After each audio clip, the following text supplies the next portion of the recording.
Hello and welcome to DPS Watch and Learn video session. In this video session, we will discuss about science first chapter of class 9, matter in our surrounding. So, the first question that strikes our mind is, what is matter? Matter क्या है? All the things that occupy space have mass and is made of particle is called matter. It means कि वो सारी चीज़ें जो space occupy कर सकती हैं, जगह घेर सकती हैं, जिसमें मास होता है और वो पार्टिकल्स की बनी हुई होती हैं, उसे हम मैटर कहते हैं. ठीक है. फॉर एग्ज़ाम्पल, मेरे पास एक पेंसिल है. ठीक है. अब मुझे पता करना है कि मैटर है या नहीं है. सो मैटर होने के लिए क्या क्या कंडीशंस हैं कि वो स्पेस ऑक्यूपाई कर सके, उसमें मास हो और वो पार्टिकल्स का बना हुआ हो. ठीक है. अगर ये तीनों कंडीशंस हैं, दैट मीन्स वो मैटर है. सो पहला जो कंडीशन है स्पेस ऑक्यूपाई करना. तो अगर मैं इस पेंसिल को कहीं पर रखूं तो ये अपने साइज़ के अकॉर्डिंग स्पेस ऑक्यूपाई करेगा. इसका जो साइज़ है ये अपनी साइज़ के हिसाब से उतना स्पेस ले लेगा, उतना जगह ले लेगा, है ना. डैट मीन्स ये पहले कंडीशन को कंप्लीट कर रहा है. ये पेंसिल जो है ये पहले कंडीशन को कंप्लीट कर रहा है, ये स्पेस ऑक्यूपाई कर रहा है. ये अपने साइज़ के हिसाब से जितना जगह इसे चाहिए वो उतना जगह ये कैप्चर कर रहा है. ठीक है. नेक्स्ट है कि उसमें मास होना चाहिए. अब मास होता क्या है, तो ये जो पेंसिल है ये वुड और ग्रेफाइट की बनी हुई है. ठीक है. सो इस पेंसिल को बनने में जितना वुड और ग्रेफाइट लगा, उसकी जो क्वांटिटी है, वुड और ग्रेफाइट की क्वांटिटी है, उस क्वांटिटी को ही हम मास कहेंगे. ठीक है. यानी किसी भी थिंग के बनने में जो जितना क्वांटिटी लग रहा है, सामान का जो क्वांटिटी लग रहा है, उस क्वांटिटी को हम लोग मास कहते हैं. और मास जो है उसकी SI यूनिट किलोग्राम है और CGS यूनिट ग्राम है. ठीक है. ये आप लोगों ने प्रीवियस क्लासेस में पढ़ा होगा, SI यूनिट, CGS यूनिट. ठीक है. सो अगर मैं इस पेंसिल को मेज़र करूं, अगर मैं इस पेंसिल का वज़न करूं तो ये कुछ ना कुछ मिलीग्राम या कुछ ना कुछ होगा, है ना. डैट मीन्स इसके अंदर मास भी है, तो इसने सेकेंड कंडीशन को भी कंप्लीट कर लिया. ठीक है. नेक्स्ट आते हैं कि वो पार्टिकल्स का बना हुआ होना चाहिए. डैट मीन्स ये जो पेंसिल है ये वुड की बनी हुई है और वो जो वुड है वो पार्टिकल्स के बने हुए, यानी छोटे छोटे पार्टिकल्स आपस में मिलकर अगर वुड्स को बना रहे हैं. ठीक है. सो ये तीनों कंडीशंस इसमें आ रहा है. डैट मीन्स ये पेंसिल एक मैटर है. ठीक है. पार्टिकल्स के बारे में और भी डिटेल में हम लोग नीचे अभी पढ़ेंगे. तो फिलहाल मैटर के डेफिनेशन में ये बात याद रखनी है कि वो सारी थिंग्स, वो सारी चीज़ें जो स्पेस ऑक्यूपाई कर सकता हो और उसमें मास हो, वो मैटर है. ठीक है. For example, air. अगर एयर की बात की जाए तो ये स्पेस ऑक्यूपाई करता है. ठीक है. इसके अलावा इसमें इसका अगर वज़न किया जाए तो इसमें मास भी है. फॉर एग्ज़ाम्पल, अगर एक खाली बलून को हम लोग वज़न करें, उसका मेज़र करें, तो उसका जो मास होगा और एक बलून जिसमें एयर भरकर उसको अगर वज़न किया जाए तो उसका जो मास होगा वो ज़्यादा होगा एयर का. ठीक है. ये आप लोगों ने शायद प्रीवियस क्लासेस में पढ़ा होगा. तो इस तरह से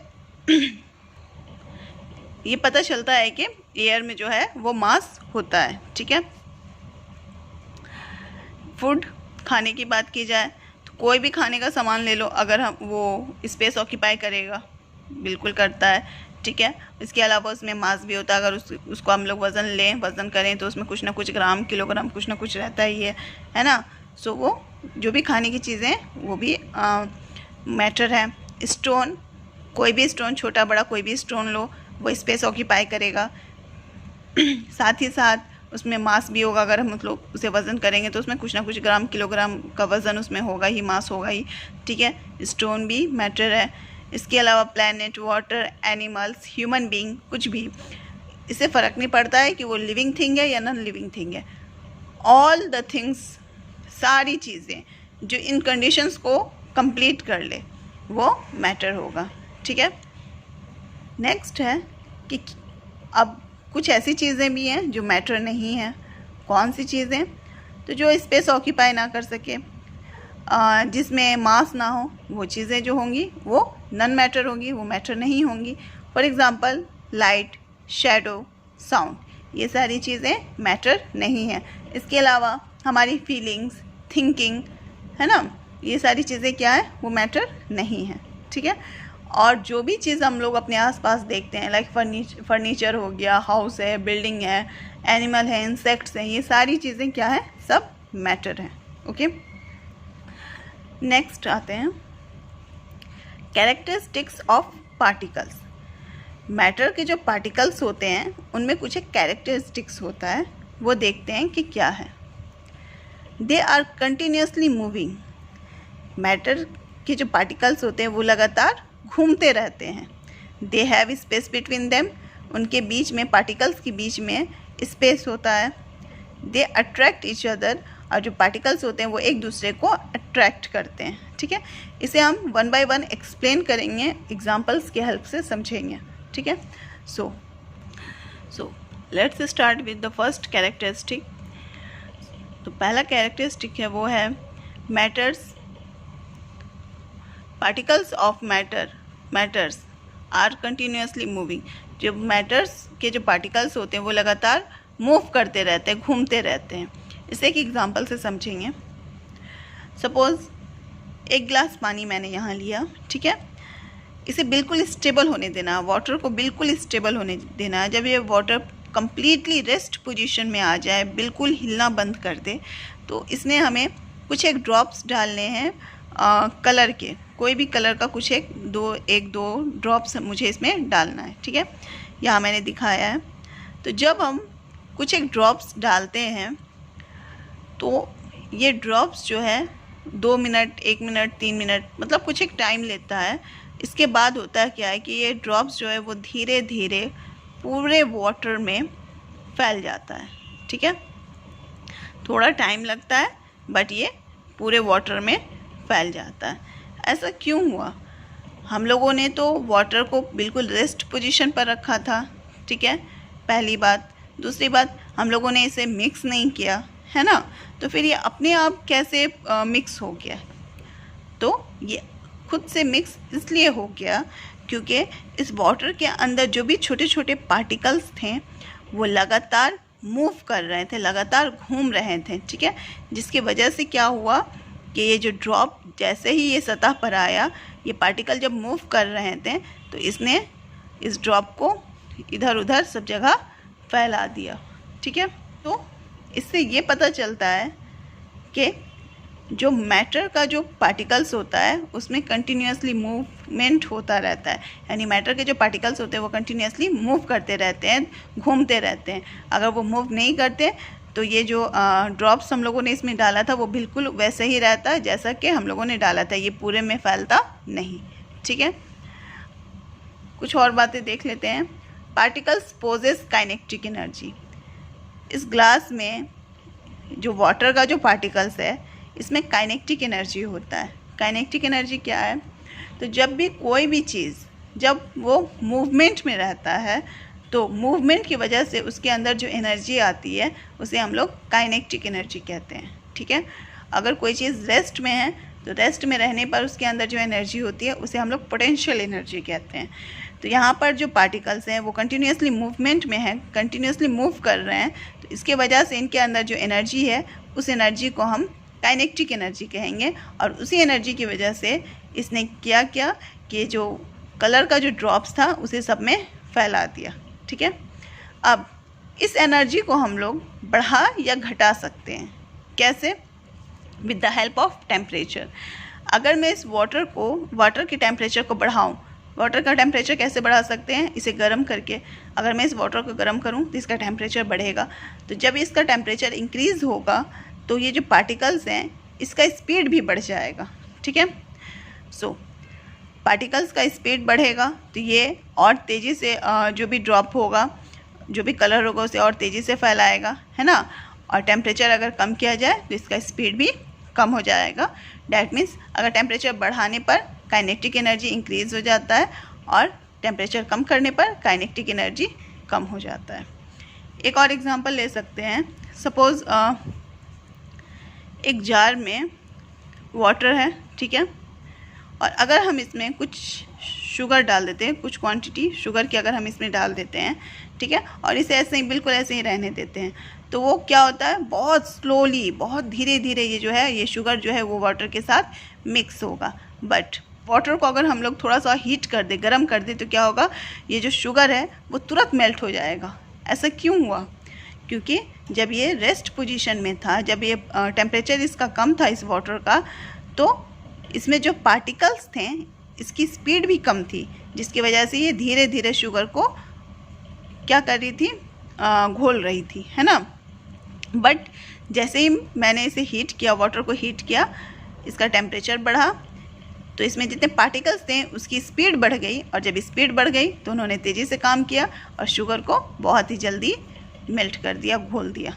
ठीक है, तो इस तरह से हमें पता चल गया कि जो भी पार्टिकल्स होते हैं वो कंटिन्यूसली मूव करते रहते हैं। एक बात और देखनी है आप लोगों को कि ये जो मूवमेंट है, पार्टिकल्स का जो मूवमेंट है, वो सॉलिड में मिनिमम होता है, लिक्विड में उससे थोड़ा ज़्यादा होता है, और गैस में सबसे ज़्यादा होता है। तो our next characteristic is particles of matter having space between them. Particles, जो मैटर के जो भी पार्टिकल्स होते हैं, दो पार्टिकल्स के बीच में थोड़ा सा गैप होता है। कोई भी दो पार्टिकल सपोज ये है, तो इसके बीच में ये थोड़ा सा गैप होता है। ठीक है, कैसे होता है एक एग्जांपल से समझेंगे। अगेन यहाँ मैंने फिर से वाटर लिया है। ठीक है, यहाँ मैंने वाटर लिया है। अच्छा, यहाँ पर मार्क कर लेना है हम लोगों को वाटर लेके कि सपोज़ मैंने इतना वाटर लिया है। ठीक है, अब इस वाटर में मैं अगर शुगर डालूँ, ठीक है, तो क्या होगा, ये इसका जो वाटर का जो लेवल है ये क्या इंक्रीज़ करेगा। ये एक्सपेरिमेंट आप लोग घर पर भी करके देख सकते हैं। सो इसमें होता क्या है कि सपोज़ मैंने वाटर लिया है इतना, ठीक है, अब मैं इसमें शुगर डाल रही हूँ। अगर मैंने इसमें शुगर डाला तो मैं देखती हूँ कि शुगर जो है वो घुलने के बाद, है ना, शुगर डाला वो घुल रहा है, तो उसके बाद इसके जो लेवल है, इसके लेवल में कोई इंक्रीमेंट नहीं होता, ये इंक्रीज़ नहीं होता है। ठीक है, ऐसा क्यों हुआ? तो ऐसा इसलिए होता है क्योंकि वाटर के जो पार्टिकल्स हैं, है ना, ये जो वाटर के पार्टिकल्स है, सपोज़ ये पार्टिकल्स हैं, तो इनके बीच में ये थोड़ा थोड़ा गैप होता है। तो ये हुआ क्या कि ये जो शुगर जो मैंने डाला, जो शुगर का जो पार्टिकल्स था, वो वाटर के पार्टिकल्स में जो भी गैप था उसके बीच में आकर सेट हो गया।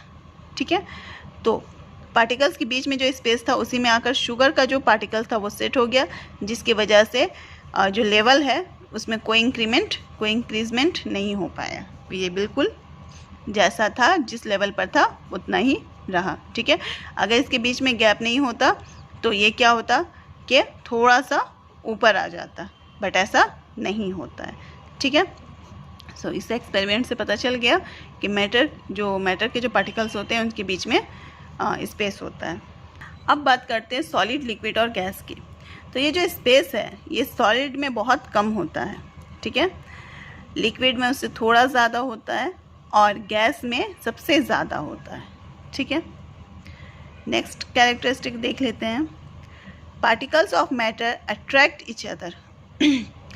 जो पार्टिकल्स होते हैं, मैटर के जो भी पार्टिकल्स होते हैं, वो एक दूसरे को अट्रैक्ट करते हैं। कैसे, देखते हैं। अगेन यहाँ पर मैंने वाटर का ही एग्जांपल लिया है, सो इसे भी आप घर में ट्राई कर सकते हैं, देख सकते हैं। जो टैप होता है, जो नल होता है ना, उसे जब हम लोग खोल देते हैं तो वाटर जो है एक सिरे से, एक सीध से गिरना शुरू हो जाती है, एकदम सीधा गिरना शुरू हो जाता है। इस तरह से वाटर गिरना शुरू हो जाता है ना, इस तरह से वाटर गिरता है। अगर आप उसके बीच में किसी भी चीज़ को, किसी सॉलिड को डाल दो, सपोज़ यहाँ पर अगर आप बीच में अपना फिंगर रख दो, तो वो क्या होगा, आपके फिंगर्स के दोनों साइड से गिरना शुरू हो जाएगा। ये तो ऐसे गिर रहा था, सपोज़ आपने यहाँ पर अपना फिंगर रख दिया, तो ये आपके फिंगर को काटता हुआ इस तरह से गिरना शुरू हो जाएगा। और उसके बाद आप देखोगे कि जहाँ तक फिंगर है वहाँ तक तो ये काटता हुआ जाएगा, बट नीचे जा कर के ये फिर आपस में मिक्स हो जाएगा, फिर गिरकर एक सीधा लाइन बनाकर ही गिरना शुरू हो जाएगा, ये नीचे से फिर आकर। ऐसा क्यों हुआ? क्योंकि जो पार्टिकल्स हैं, वाटर के जो पार्टिकल्स हैं, उसने एक दूसरे को क्या किया, अट्रैक्ट किया, जिसकी वजह से ये फिर आपस में जुड़ गए, और जुड़ने के बाद फिर एक सीधे करंट में गिरना शुरू हो गए। ठीक है। नाउ तो ये जो फोर्स था, ये जो अट्रैक्शन था, इसे कहते हैं फोर्स ऑफ अट्रैक्शन, है ना। अगेन सॉलिड, लिक्विड और गैस में देख लेते हैं। Maximum in solid, force of attraction जो है ये सॉलिड में बहुत ज़्यादा होता है। इंटरमीडिएट इन लिक्विड, बराबर होता है लगभग। नेग्लिजिबल इन गैस, और गैस में बिल्कुल भी नहीं होता है फोर्स ऑफ अट्रैक्शन। ओके, सो ये क्या होता है, क्यों होता है, इसके बारे में हम लोग रीड करेंगे फिलहाल। तो ये 3 कैरेक्टरिस्टिक्स हैं। Okay, the next topic is state of matters, यानी हमारे सराउंडिंग में जितने भी मैटर्स हैं वो 3 स्टेट्स में हैं, सॉलिड, लिक्विड, गैस। सबसे पहले बात करते हैं मैटर के सॉलिड स्टेट की। अगर कोई भी सामान, अगर कोई भी थिंग, कोई भी सब्सटेंस अगर सॉलिड फॉर्म में है ना, मैटर तो वो है लेकिन कौन से फॉर्म में मैटर है, वो सॉलिड फॉर्म में है। ठीक है, तो उसमें क्या फीचर्स होंगे वो देखते हैं। सो सॉलिड फॉर्म में जब होंगे तो उनका जो शेप होगा वो डेफिनेट शेप होगा। डेफिनेट शेप का मतलब हो गया कि एक निश्चित शेप होगा, उसका शेप चेंज नहीं होगा। फॉर एग्जांपल लाइक टेबल, एक टेबल ले लेते हैं। ठीक है, टेबल क्या है, सॉलिड है। अब टेबल को देखते हैं, टेबल का जो शेप है वो डेफिनेट रहेगा। जो शेप का हम लोग लाएंगे टेबल खरीद कर, वो बिल्कुल उसी शेप का रहेगा, वो अपने आप शेप को चेंज नहीं करेगा, है ना। उसे एक जगह से दूसरी जगह या कहीं भी रखें, किसी भी कंडीशन में रखें, वो अपना जो शेप है उसको नहीं छोड़ेगा, जो शेप है वो उसी शेप में रहेगा। डिस्टिंक्ट बाउंड्रीज, इसकी जो बाउंड्रीज होती है, सॉलिड की जो बाउंड्रीज होती है वो डिस्टिंक्ट होती है, मतलब जिस बाउंड्री में है वो वहीं तक रहेगा, उससे आगे वो नहीं बढ़ेगा। फॉर एग्ज़ाम्पल कि टेबल का ही एग्ज़ाम्पल ले लेते हैं कि अगर टेबल को मैं जहाँ पर रखूँ वो वहीं पर रहेगा, वो अपने आप वो उससे आगे बढ़ नहीं जाएगा, अपने आप वो कहीं आगे ज़्यादा स्पेस नहीं ले लेगा। उसे जितना स्पेस में रखा गया है, जितने स्पेस की उसे ज़रूरत थी, बस वो उतनी स्पेस में रहेगा, उससे आगे वो नहीं बढ़ेगा। तो इसका जो स्पेस होता है सॉलिड का वो डिस्टिंक्ट होता है। ठीक है। रिजिड, ठोस होता है। इनकम्प्रेसिबल, इनकम्प्रेसिबल होता है। जो भी सॉलिड्स होते हैं, जो भी सॉलिड मैटर होते हैं वो इनकम्प्रेसिबल होते हैं। इनकम्प्रेसिबल मीन्स किसी भी सॉलिड मैटर को अगर हम लोग प्रेस करेंगे, दबाएंगे, तो वो उनमें वो प्रेस नहीं हो पाएगा। ऐसा इसलिए होता है क्योंकि जो भी सॉलिड के जो भी पार्टिकल्स होते हैं, इन पार्टिकल्स के बीच में स्पेस जो है वो बिल्कुल ना के बराबर होता है। यहाँ पर मैंने बनाया है, इस तरह का पार्टिकल्स होता है। ठीक है, सपोज़ ये पार्टिकल्स है, सॉलिड का पार्टिकल है, तो ये जो सॉलिड का पार्टिकल मैंने बनाया है, यहाँ पर देखो बिल्कुल भी स्पेस नहीं है, ना के बराबर है। तो जब मॉलिक्यूल्स के बीच में स्पेस ही नहीं है, तो जब हम लोग मॉलिक्यूल को दबाएंगे तो वो नहीं दब पाएगा, वो जितना है उतना पर ही रहेगा, क्योंकि वो दबने के लिए उसके पास और स्पेस नहीं है। ठीक है ना। सो ये इनकम्प्रेसिबल होता है। ठीक है। Next, definite volume. ठीक है, इसका जो वॉल्यूम होता है वो बिल्कुल डेफिनिट होता है। मिनिमम इंटरमॉलिक्यूलर स्पेस, इनके बीच इंटरमॉलिक्यूलर स्पेस का मतलब क्या हुआ कि दो पार्टिकल्स के बीच का जो स्पेस होता है वो मिनिमम होता है। अभी हम लोगों ने कंप्रेसिबिलिटी में पढ़ा था कि ये इनकम्प्रेसिबल है। क्यों है? क्योंकि दो पार्टिकल्स के बीच में जो स्पेस है वो ना के बराबर है। ठीक है। इंटरमॉलिक्यूलर मीन्स हो गया, इंटर का मतलब हो गया कि दो चीज़ के बीच में, लाइक आपने सुना होगा कि इंटर स्टेट मैच है। इंटर स्टेट मैच मतलब दो स्टेटों के बीच में मैच है ना। सो इंटरमॉलिक्यूलर स्पेस मतलब हो गया कि दो मॉलिक्यूल्स के बीच का space. Maximum intermolecular force of attraction.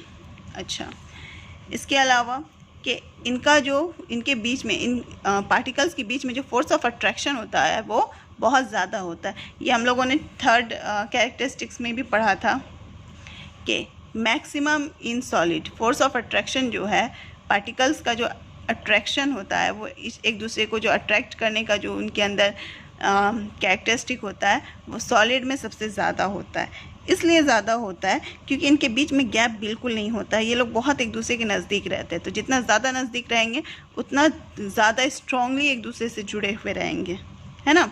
So force of attraction जो है वो सॉलिड में सबसे ज़्यादा होता है। नेक्स्ट बात करते हैं, अगर कोई मैटर लिक्विड फॉर्म में है तो उसमें क्या क्या उसकी फ़ीचर्स होंगे वो देखते हैं। तो सबसे पहले जो लिक्विड के जो पार्टिकल्स होते हैं वो इस फॉर्म में रहते हैं। देख सकते हैं यहाँ पर कि दो पार्टिकल्स के बीच में थोड़ा थोड़ा गैप होता है ना। सो सॉलिड का जो पार्टिकल्स होता है उसके बीच में गैप बिल्कुल भी नहीं होता, ना के बराबर होता है। लेकिन लिक्विड के जो पार्टिकल्स होते हैं, किसी भी लिक्विड के जो पार्टिकल होंगे, उसका जो पार्टिकल्स, दो पार्टिकल्स के बीच में जो इंटरमॉलिक्यूलर स्पेस होगा वो थोड़ा होता है इसमें, ठीक है। यहाँ पर जैसे देख सकते हैं कि दो पार्टिकल्स के बीच में स्पेस है, ठीक है। अब इसकी फीचर्स में आते हैं। लिक्विड का शेप होता है बट डेफिनेट शेप नहीं होता है। शेप होता है, मैं इसलिए कह रही हूँ क्योंकि मैं लिक्विड को हम लोग किसी भी चीज़ में अगर रखेंगे, किसी भी कंटेनर में रखेंगे तो वो उसी का शेप ले लेता है। तो शेप तो होता है बट कोई डेफिनेट शेप नहीं होता है, ठीक है। नो डेफिनेट बाउंड्रीज, इसकी कोई डेफिनेट बाउंड्रीज नहीं होती है। इसका मतलब ये हुआ कि अगर मैं सपोज़ फर्श पर कहीं पर भी सरफेस पर कहीं पर अगर मैं लिक्विड को गिरा दूँ, है ना, तो जहाँ तक उसके अंदर फ्लो रहेगा वो वहाँ तक चला जाएगा, तो इसकी कोई बाउंड्री नहीं है। उसे जहाँ तक स्पेस मिलेगा वो वहाँ तक फैल जाएगा। सो इसका कोई बाउंड्री नहीं होता है, ठीक है। फ्लूइडिटी होता है, इसके अंदर बहाव होता है। इसका मतलब ये हुआ कि जब इसे एक्सटर्नल प्रेशर फोर्स मिलता है तो लिक्विड जो है वो बहने लगता है, उसके अंदर बहाव हो जाता है, ठीक है।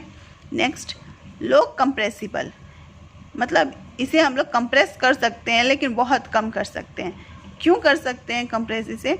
क्योंकि दो मॉलिक्यूल्स के बीच में थोड़ा थोड़ा स्पेस होता है। यहाँ पर बताया मैंने कि दो पार्टिकल्स मॉलिक्यूल्स, एटम्स मॉलिक्यूल्स के बारे में हम लोग नेक्स्ट में पढ़ेंगे। यहाँ पार्टिकल्स ही लेते हैं कि दो पार्टिकल्स के बीच में जो स्पेस है लिक्विड में वो थोड़ा थोड़ा होता है। सॉलिड में बिल्कुल नहीं होता है, लिक्विड में थोड़ा थोड़ा स्पेस होता है। तो ये जो थोड़ा स्पेस है दो पार्टिकल्स के बीच में, तो अगर मैं दो पार्टिकल को कंप्रेस करूँ तो वो जो स्पेस है एटलीस्ट वो वहाँ तक तो कंप्रेस हो जाएंगे। सो इसमें लो कंप्रेसिबिलिटी होती है, थोड़ा सा कंप्रेस हो सकता है। डेफिनेट वॉल्यूम, इसका वॉल्यूम जो है वो बिल्कुल डेफिनेट होता है, ज़्यादा या कम नहीं हो सकता है ना। अगर कैसे भी कंटेनर में अगर कोई भी लिक्विड है तो वो इतना ही रहेगा। ऐसा नहीं है कि अगर मैं किसी दूसरे इसमें अगर मैं किसी दूसरे कंटेनर में उसे डालूं तो वो ज़्यादा हो जाएगा, नहीं। अगर वो इतना है तो जितना है वो उतना ही रहेगा, ठीक है। डेफिनेट वॉल्यूम होता है। Moderate intermolecular force of attraction, moderate means हो गया ना कम ना ज़्यादा। Force of attraction that means particles के बीच में फोर्स ऑफ अट्रैक्शन होता है। पार्टिकल्स एक दूसरे को अट्रैक्ट करते हैं, एक दूसरे को अपनी तरफ टानते हैं, बट ना बहुत ज़्यादा ना बहुत कम, ओके। मॉडरेट इंटरमॉलिक्यूलर स्पेस, और स्पेस के बारे में तो अभी बताया है मैंने। मॉडरेट होता है ना बहुत ज़्यादा स्पेस होता है दो पार्टिकल्स के बीच में, और ना ही बहुत कम होता है, ठीक है। नेक्स्ट बात करते हैं गैस की। गैस की जो पार्टिकल्स होते हैं वो कुछ इस तरह से होते हैं। देखकर ही पता चल रहा है सॉलिड में पार्टिकल्स के बीच में स्पेस बिल्कुल नहीं था, लिक्विड में थोड़ा था, और गैस में बहुत ज़्यादा स्पेस रहता है। यानी गैस के जो पार्टिकल्स रहते हैं वो बिल्कुल फ्री रहते हैं, ठीक है, फ्री स्टेट में रहते हैं। बहुत ज़्यादा गैप रहता है पार्टिकल्स के बीच में, okay. No definite shape, gas का कोई डिफिनिट शेप नहीं होता है, बिल्कुल नहीं होता है। वो उसे जिस शेप में डालेंगे उस शेप का होगा। नो डेफिनेट बाउंड्रीज, कोई बाउंड्रीज नहीं होगी गैस में, है ना। फ्लूइडिटी, गैस में बहाव होता है, अगर फोर्स लगाया जाए तो वो गैस क्या फ्लो करता है, बहता है। हाई कंप्रेसिबल, हाई कंप्रेसिबल का मतलब ये हो गया कि गैस के जो मॉलिक्यूल्स, गैस के जो पार्टिकल्स होते हैं, है ना, पार्टिकल्स के बीच में बहुत ज़्यादा गैप होता है, इसलिए हम इसे जितना चाहे उतना प्रेस कर सकते हैं, ठीक है। एटलीस्ट तब तक तो कर सकते हैं कि जब तक ये दो पार्टिकल्स जो हैं आपस में एक दूसरे के बिल्कुल करीब ना आ जाए, है ना। नो डेफिनिट वॉल्यूम, इसका कोई डेफिनिट वॉल्यूम नहीं होता है। लिक्विड और सॉलिड में वॉल्यूम डेफिनिट होता है, लेकिन इसका कोई डेफिनिट वॉल्यूम नहीं होता है, ठीक है। मैक्सिमम इंटरमॉलिक्यूलर स्पेस, दो पार्टिकल्स के बीच में स्पेस बहुत ज़्यादा होता है। और फोर्स ऑफ अट्रैक्शन, यानी दो पार्टिकल्स के बीच में जो फोर्स ऑफ अट्रैक्शन है, जो हम लोगों ने थर्ड कैरेक्टरिस्टिक पढ़ा था पार्टिकल का, वो बहुत कम होता है, ओके। सो गैस में जो है स्पेस बहुत ज़्यादा होता है, फोर्स ऑफ अट्रैक्शन बहुत कम होता है, ठीक है। कोई शेप इसका नहीं होता है, इसमें कोई बाउंड्री नहीं होता है, जितना चाहे उतना दूर ये जा सकता है। फ्लूइडिटी होता है, इसके अंदर बहाव होता है, हाई कंप्रेसिबल होता है, इसे बहुत ज़्यादा हम लोग दबा सकते हैं, ठीक है। कोई डिफिनिट वॉल्यूम नहीं होता है, इसका कोई डिफिनिट वॉल्यूम नहीं है कि हाँ ये इसका इतना वॉल्यूम है, ठीक है। इसे जितने बड़े कंटेनर में रखेंगे इसका वॉल्यूम उतना ही ज़्यादा हो जाएगा। फॉर एग्ज़ाम्पल एक सपोज़ हम लोग एक परफ्यूम लाते हैं, गैस वाला कोई परफ्यूम अगर हम लोग लेते हैं, सपोज़ एक कंटेनर में, सपोज़ यहाँ पर मैं बना रही हूँ, इस कंटेनर में 500 ml अगर कोई गैस परफ्यूम है, ठीक है, गैस फॉर्म में है, ओके।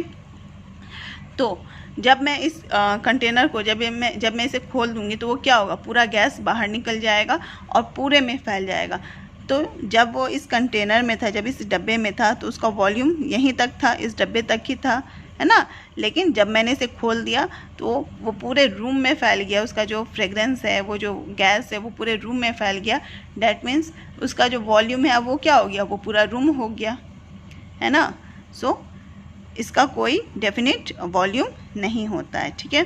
और कंप्रेसिबिलिटी भी हो गई, क्योंकि जो हम लोगों ने इसे कंप्रेस करके एक 500 ml के डब्बे में रखा था, और जब हम लोगों ने इसे ओपन किया तो वो उसका जो वॉल्यूम है वो पूरे में चला गया। डैट मीन्स कि इसमें बहुत ज़्यादा कंप्रेसिबल होता है, ये जो गैस है बहुत ज़्यादा कंप्रेसिबल होता है।